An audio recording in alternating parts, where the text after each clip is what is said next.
Otto Warmbier, an American university student held prisoner in North Korea for 17 months and said by his family to be in a coma, was medically evacuated from the reclusive country after a rare visit there from a high-level U.S. official.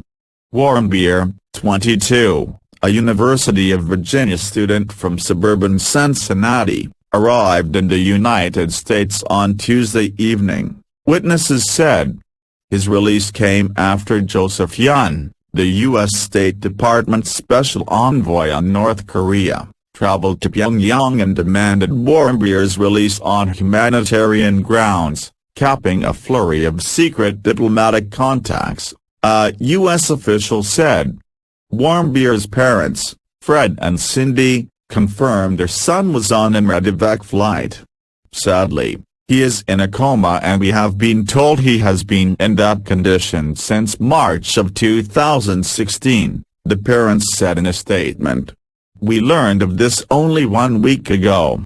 We want the world to know how we and our son have been brutalized and terrorized by the pariah regime in North Korea.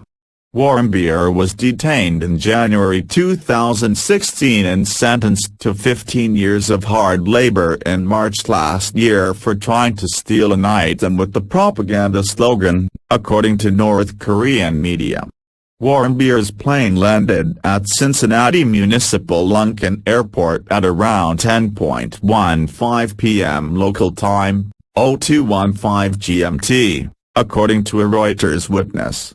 Medical personnel carried a male, believed to be Warmbier and wearing a blue shirt and dark blue pants, off the plane without the use of a stretcher. The person carried from the plane did not appear to be moving independently, the Reuters witness said.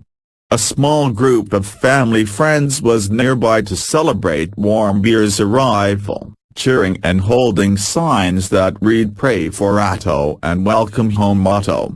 The man was loaded into an ambulance bound for the University of Cincinnati Medical Center, where a hospital spokeswoman said he would receive treatment. Warmbier's family said they were told by North Korean officials, through contacts with American envoys, that Warmbier fell ill from botulism sometime after his March 2016 trial and lapsed into a coma after taking a sleeping pill, The Washington Post reported. The New York Times quoted a senior U.S. official as saying Washington recently received intelligence reports that Warmbier had been repeatedly beaten in custody. Hours after his release, the U.S. government blamed Pyongyang for a raft of cyber attacks stretching back to 2009 and were more likely. Warmbier's release came as former U.S. basketball star Dennis Rodman arrived in North Korea on Tuesday, returning to the nuclear-armed country where he met leader Kim Jong-un on previous visits. The State Department denied any connection between Warmbier's release and Rodman's visit, which President Donald Trump's administration said it did not authorize. The State Department is continuing to discuss 3 other detained Americans with North Korea, U.S. Secretary of State Rex Tillerson said. Since taking office in January, Trump has faced a growing national security challenge from North Korea, which has conducted a series of ballistic missile tests in defiance of U.S. and international sanctions.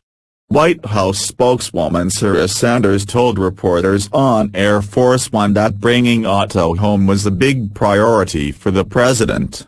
In rare high-level contacts, Yun met senior North Korean officials in Oslo in May, where it was agreed Swedish officials in Pyongyang, who handled U.S. consular affairs there, would be allowed to see all 4 American detainees, a State Department official said.